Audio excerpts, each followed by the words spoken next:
Chapter 4. Eelmarsh House. After a few minutes, a pony and trap came into the square. It stopped beside me. "Mr. Kipps," the driver said. "Are you Keckwick?" I asked. I was surprised that Keckwick did not come in a car. The man nodded his head. I got into the trap. The ponies started off at once. We drove quickly through the quiet little town. We passed the churchyard and were soon in open country. The country around the town was completely flat. There was a beautiful grey sky above us. After a time we reached the marshes. The marshes were strange and beautiful. No trees grew in the marshes. There was water everywhere. There were no people and no houses. There was silence. The only sound was the noise made by the hooves of the pony and the wheels of the trap. We drove along the path until we came to the causeway. The long causeway went across the estuary. The sandy causeway was not much higher than the water on each side. "This is Nine Lives Causeway," I thought. "At high tide, the water will completely cover it." The bright winter sun shone in my eyes. I shut them for a moment. When I opened my eyes, we were near the end of the causeway. In front of us was a tall grey house. It stood alone, looking over the marshes and the water of the estuary. The lonely house was on a little island. This was Eelmarsh House. The trap stopped in front of the house. For a few moments I did not move. What a strange, lonely place!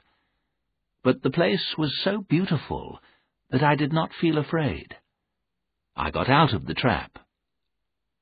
"When will the water cover the causeway again?" "In 2 hours," Keckwick answered. I did not want to leave so soon. I wanted more time in this beautiful place. 2 hours won't be enough time for me to do my work here," I said. "I'll come back here again tomorrow. I'll bring food and drink with me and stay for a day or two. But now that I'm here, I'll have a look round the house. What are you going to do? Will you wait here or come back for me later?" Keckwick did not answer. He turned the pony and trap round and drove off. I watched the trap going back across the causeway. I was alone. I stood there without moving. The key to the house was in my hand. A seabird flew by. It gave a cry. Then there was silence again. What a place to live, I thought. Perhaps one day Stella and I will stay here.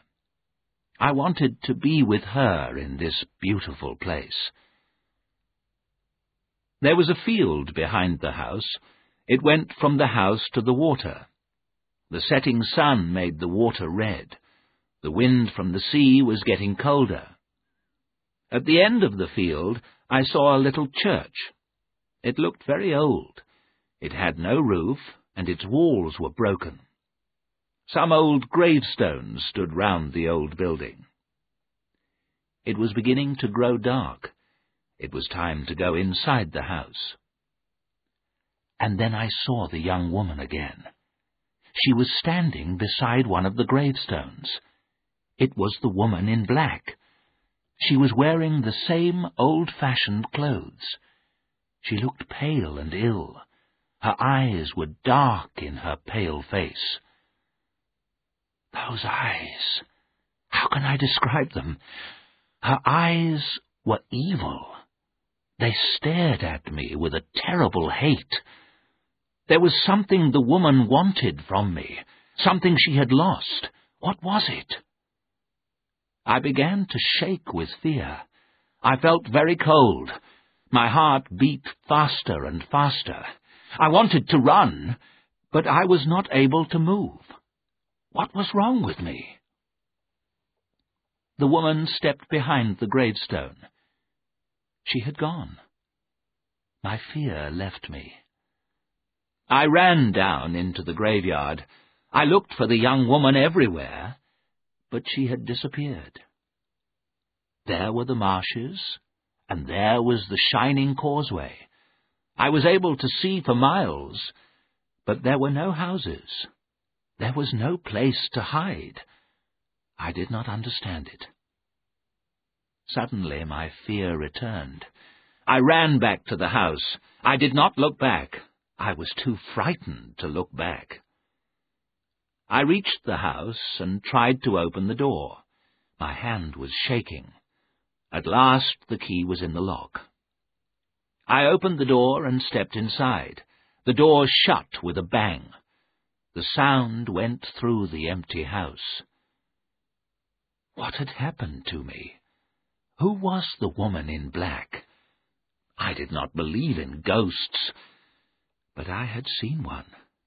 A ghost that was evil and terrible.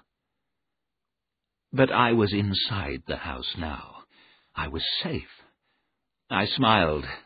I did not believe in ghosts. I had work to do, and I wanted to do it well. I must forget the woman in black. I looked around. I was standing in a dark hallway. In front of me was a wide staircase. On one side was a passage. Perhaps it led to the kitchen. There were several doors, all of them closed. It was getting darker. I switched on a light in the hall. I went to the nearest door and opened it. I then opened one door after another. One door was locked. There was old furniture in every room. It was all large and heavy. There were old pictures on all the walls. Every room had desks and cupboards. And my job was to look through all of them. There was a damp smell in the house. Some of the rooms had not been used for many years. The whole house was dark and shadowy. Mrs. Drablow had lived here alone, I thought. I was not surprised that people said she was strange. I pulled up the blinds at every window. From each window I was able to see the marshes and the estuary. It was a beautiful place, but silent and lonely. I used the keys to open some desks and cupboards. All of them were full of papers. I was sure that some of these papers were important. I had to look at all of them. This job will take a long time, I thought. It was too late to start work that afternoon. I looked at my watch. Keckwick was not coming back for another hour. I decided to walk back along the causeway. I was able to see the path from the window. It went straight ahead. It was not possible for me to lose my way. I was sure to meet Keckwick on the way. I went back into every room. I pulled down the blinds. I turned off all the lights. I locked the front door behind me. Then I started to walk along the causeway.